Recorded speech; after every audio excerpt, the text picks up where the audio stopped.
Hi guys, Blake here today with Lilley's Landing Resort and Marina on beautiful upper Lake Taneycomo. It is Saturday, May the 1st, and I'm going to do the one cast for you today.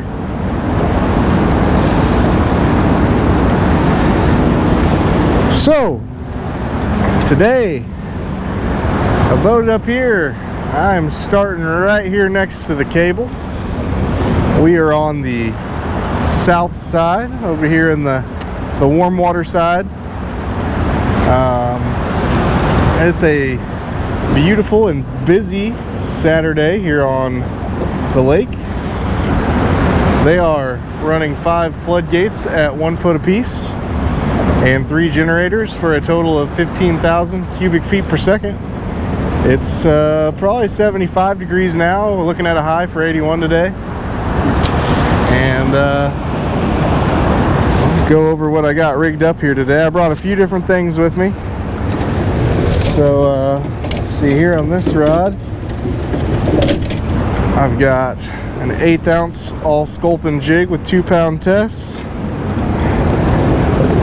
I've got an 1/8 ounce white with a red collar, 2-pound tests. I have a drift rig here set up. I got about 5 foot of 4-pound leader. That's got a shad fly on the end, and then I've got the little size 12 barrel swivel with a snap swivel sliding up and down in front of it with a 1/4 ounce weight snapped on.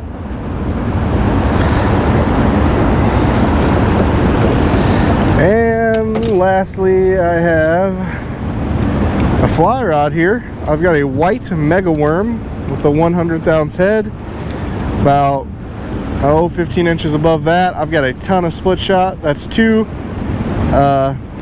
AAA size split shots and a AB size split shot, so quite a bit of split shot there. Right now I've got that set at about 8 foot, and to hold all that weight I've got one of our biggest, or the biggest airlock bobber that they sell. So today we're going to start off, we're going to drift down this south side, and I think I'm going to start off with the fly rod and the mega worm. We got quite a bit of moss flowing through the generator still, and so that's making, I talked to a few guides on the way up here, and that's making the dragging stuff a little hard right now. A lot of them had switched to either indicators or something else, so I'm gonna set this one a little deeper.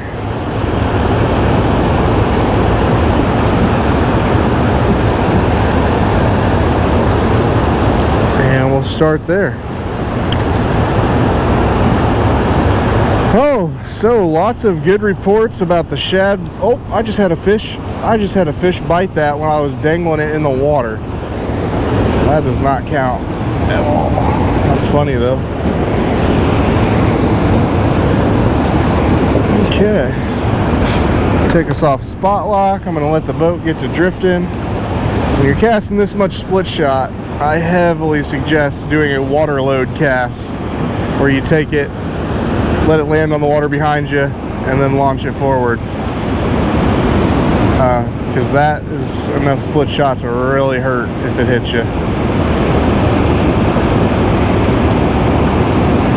I've got all that split shot on there to keep that straight up and down underneath the indicator, get a good drift going on. Oh, so fishing reports. Phil took a couple gentlemen out this morning. They came up here to the dam, and I believe they fished white jigs the whole time. They fished them anywhere from the cable here all the way down to the narrows. He said they caught fish all the way down to the narrows on white jigs. I think he was even saying that the bite may have been just a tad bit better from lookout down. and he said that they didn't catch a ton of fish, but that they caught some really nice 19-inch fat rainbows. Dwayne is out on a trip this morning. He said that his clients wanted to keep some fish, so they stayed below the trophy area, and they are using a night crawler with power bait, little power eggs on the same hook together, fishing from, oh man, all right, nothing officially on the first cast. I missed him.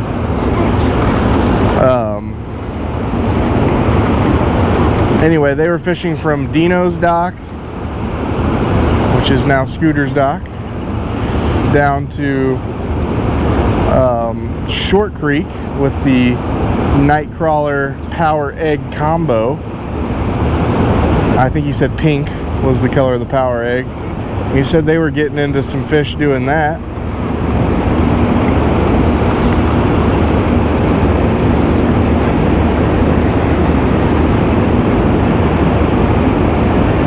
Captain Jeremy Rasnick, also out on a trip today.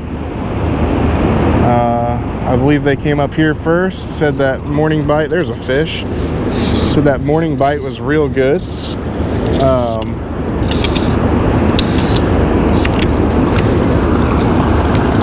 Oh, he's just a little guy. He's up here trying to get fat. Yeah, anyway, Jeremy said that morning bite was real good for them. Oh, I'm sorry, buddy. Come here. Come here.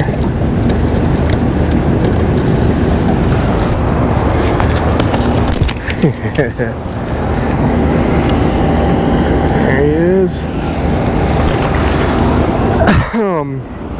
I believe they were drifting shad, or no, sorry, Jeremy, they said they did get up here on scuds and eggs. Drifting scuds and eggs on the bottom on a drift rig. I'm not sure what color, but I know that the scuds he was using were good size.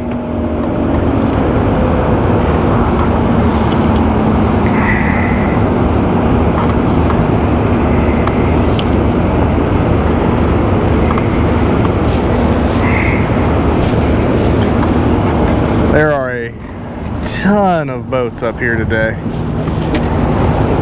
And there's even more actually down below, but there's quite a few up here by the dam right now. Everybody's trying to take advantage of this awesome shad bite whenever it happens. Oh, let's see, who else did I talk to?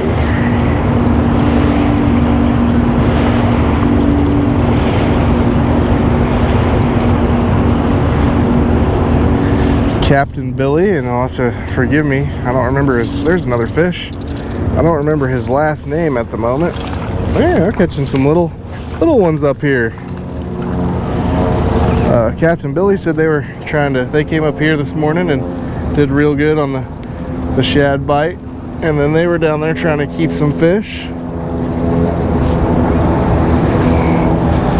There's another one.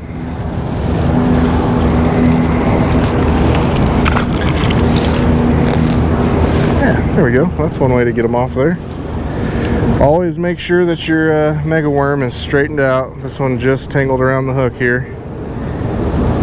They do not like it when it's tangled up. There we go. We are currently drifting behind the island across from Outlet 2.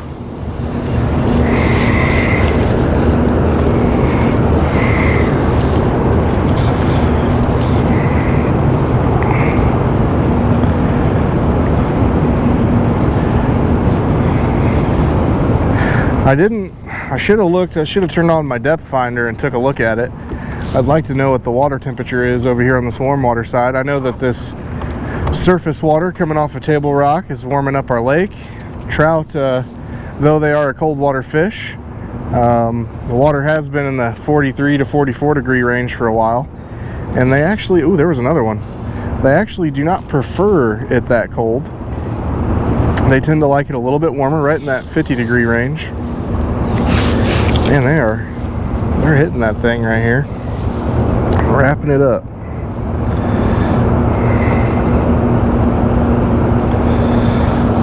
Okay.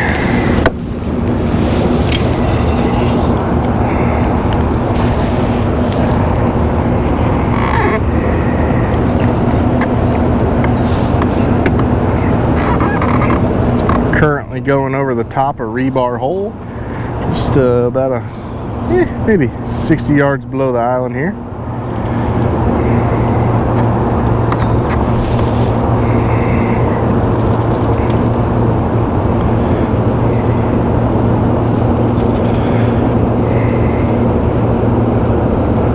But anyway, so that temperature, at least over here on this side, should be closer to the 50. Ooh, there was another one. All right, there's still, it may be the middle of the day. A lot of the guys I talked to said the bite had slowed down significantly, but I think they're still hitting pretty decently here on the shadish patterns. These mega worms obviously are a pretty good way to go. The white one definitely imitates that shad look. However, I should have chose a different color than white on my bobber today. All this foam that comes off the dam is white, and it's getting blended in over there, kind of hard to see. But anyway, as that water temperature warms up, it should make the trout a little more active. They get a little lethargic whenever the water's too cold, and so, you know, on top of the fact that there's a bunch of bait fish swimming around for them to eat, the water temperature should also entice them to get moving around a little bit more. And obviously with fast water conditions, the scuds that have been hiding under moss and on banks, you know, just underneath the structure, are all getting pushed down the lake right now. So it's gonna make for a good scud bite, and we should see our trout get quite a bit fatter over the period of the next couple weeks here. Table rock seems, according, I've been watching it on my app, seems like it's kind of crested out at 9. There's one. Oh my gosh, it seems to have crested out at about 9:19 and a half. 0.58, I think is what it said. It was bouncing between 5.7 and 5.8 for the last 5 or 6 hours. So unless they have more water to release from beaver, then I think maybe it has crusted there.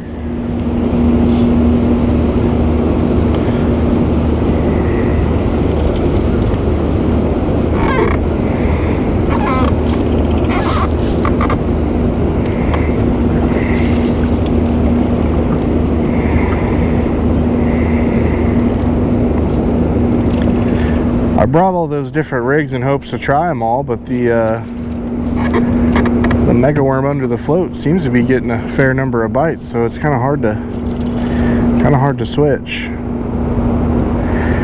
As far as I know, if you're wanting to use an 1/8 ounce white jig, the best way to work it is to really just kind of let it hit the bottom and just give it little twitches, not big jigging action. I didn't get to talk to Phil too much about how they were working the jigs, but I would imagine that it's more of a let it sink to the bottom and twitch it than it is a full-on jigging motion. When those shad come over the dam, a lot of them get injured and discombobulated, and so they'll kind of flow with the current down, you know, and they'll kind of twitch. And for the ones that live through it, I imagine they're a little disoriented until they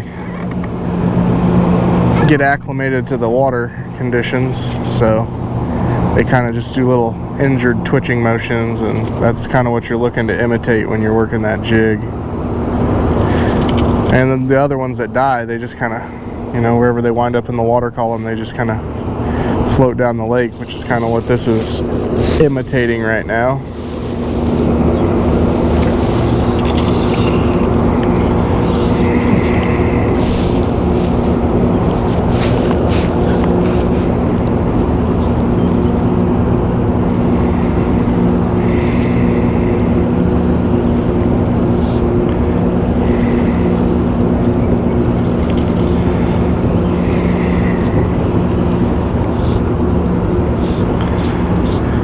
heard reports that the power eggs have almost been outperforming the night crawlers lately.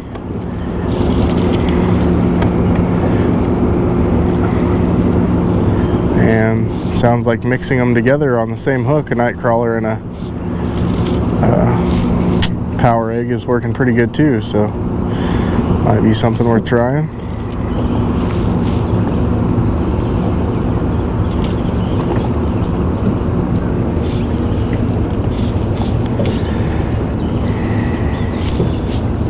I'm still floating in real close to this south bank, just kind of working this warm water.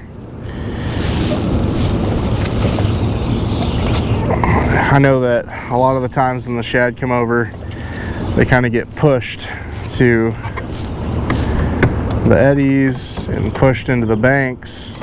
Just like a month ago when we had these conditions, you found a lot of the fish that were looking for shad were all packed in against the bluffs and the banks and the eddies, because that's where these shad were pooling in at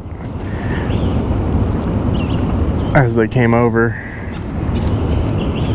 Also, the trout, you know, like to get into those far spots on the banks and the eddies to get out of the current for a while.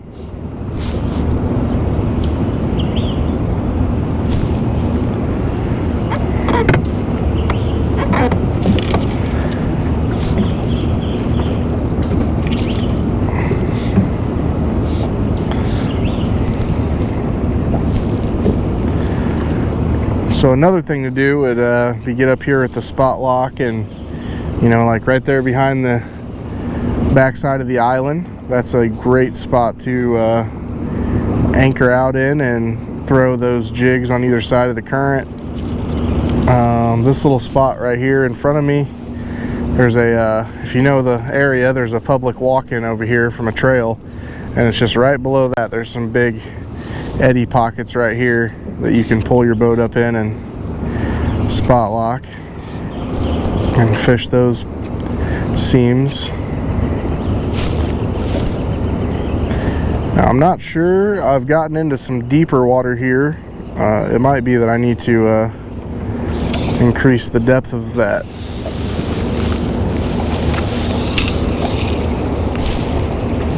Indicator.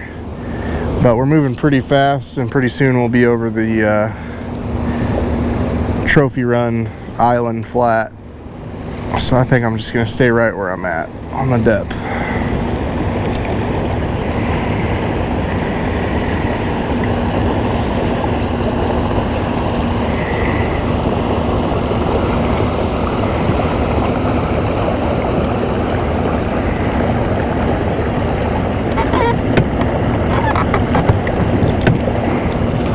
You know, honestly, it's just a perfect day to be out on the water. It's a little warm for these jeans, I can tell you that, but there's hardly any wind. There's shad in the water. Water temperatures are a little warmer.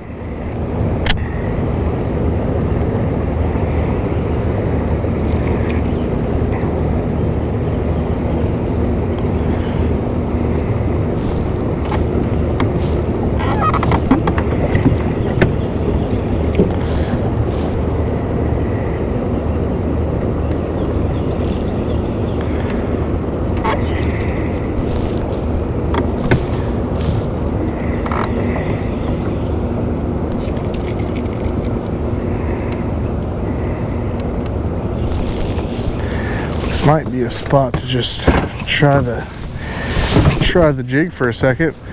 Phil did tell me that he was also throwing the black and white 1/8 ounce jig and the sculpin and ginger jigs, and that they caught fish on those two jigs as well. So I'm probably jigging that a little hard, but like I said, they weren't just biting white, so that is the reason I put that 1/8 ounce sculpin jig on that other one. Dwayne told me yesterday when he cleaned some fish that he was pulling a lot of moss out of their bellies, which I don't know if that means that they were just trying to eat scuds and were eating the moss as well, or if they're, you know, I'm not exactly sure, but I imagine that if that's the case, then something green, something olive would also work.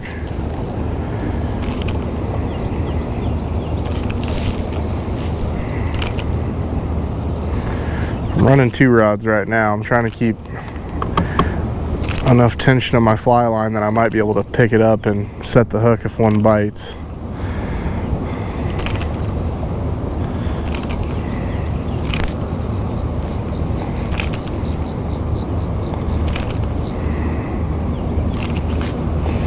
I think I picked up some moss there.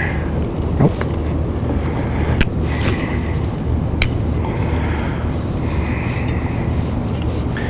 And sometimes when the floodgates are running like this, you can just cast that jig out there and pretty much just drag it across the bottom like you would anything.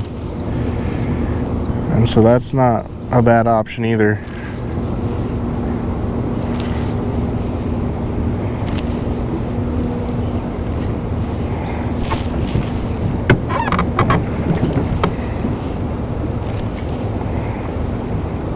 I'm kind of waiting until I feel my jig touch the bottom before I give it some action.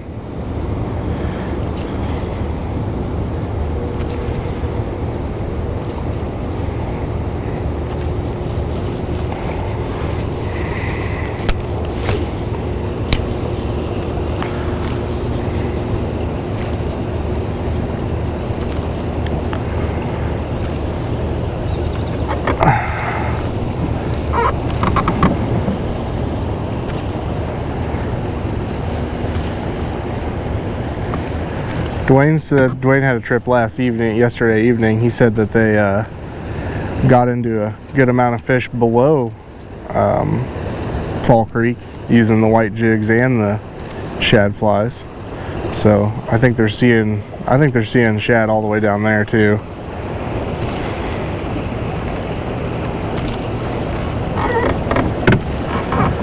So soon, I'd say you could just fish just about anywhere in the lake doing that.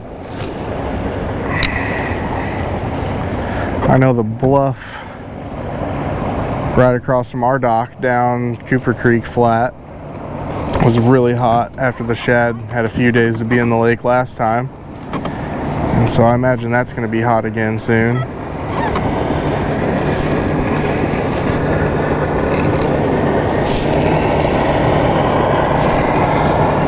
Oh, I just had a bite on my fly rod, and I haven't had one on the jig yet, so I'm just going to go back to the fly rod.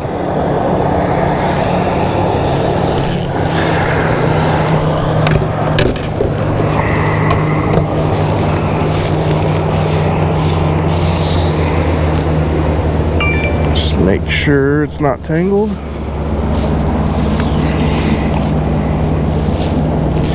And I think we'll actually drift down the rocks in front of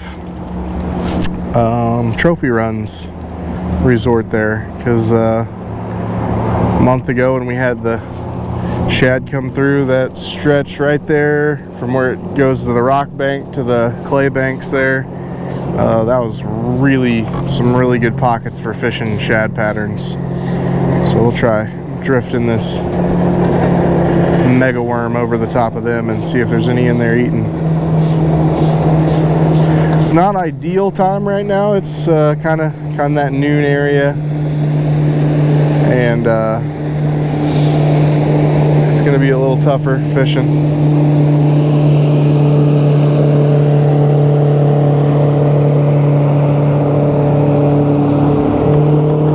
But everybody I talked to that was up here early this morning said that the bite was fantastic.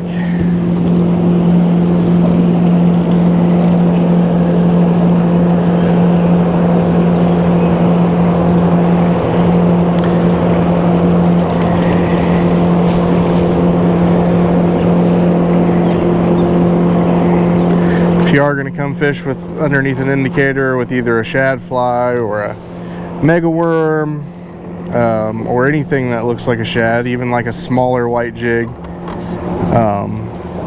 Just make sure that you've got enough weight for that to be kind of straight up and down underneath the indicator. That's what's gonna give you your most success, and making sure that you've got it set deep enough. But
I'll tell you what, that sun is starting to get a little warm.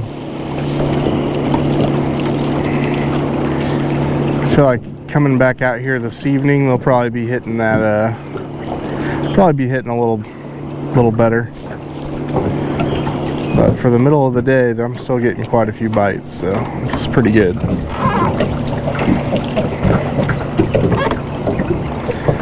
I really need to have my cast a little closer into that bank there. I feel like if those fish are sitting there eating, they're kind of locked in real close to the bank.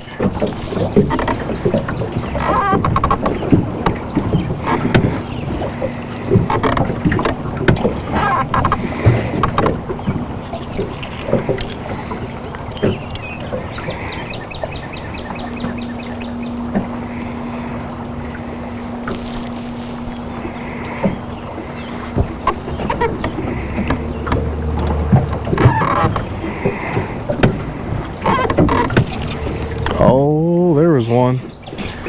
As soon as the bank turned from rock to clay, that was a good bite.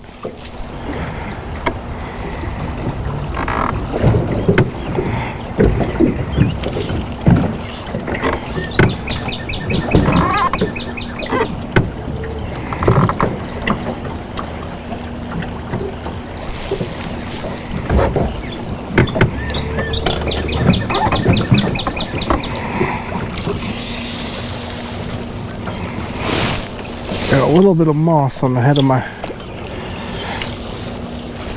I'm actually surprised that I haven't found a little more moss than I have, but...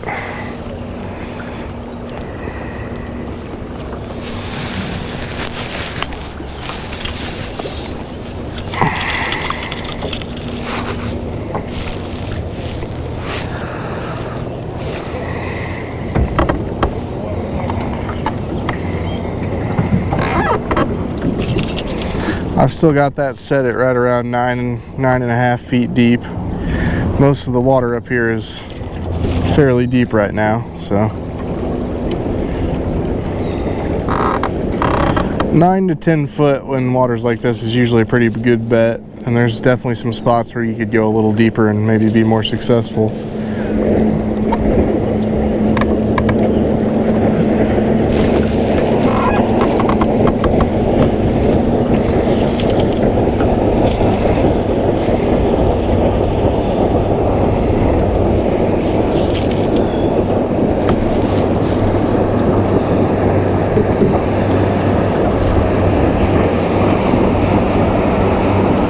I think we're gonna go just right down to the end of this little strip and call it a day.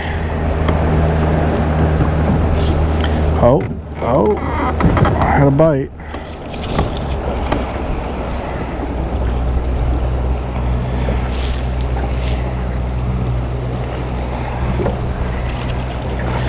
Last time, a month ago when we worked this bank specifically, we were throwing those 1/8 ounce white jigs in, and we were basically just letting it sink into these slower pockets, and they were usually biting it before we ever put any action on the jig.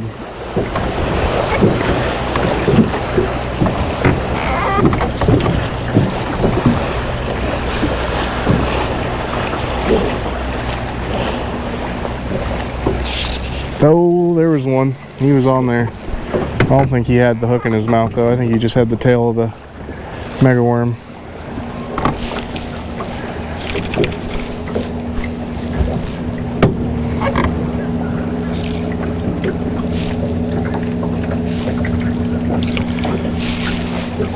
Well, we are approaching the destination quickly, so we thank you guys for watching today. Like and share us on Facebook, and we'll be out here to do it for you again tomorrow. Thanks, guys.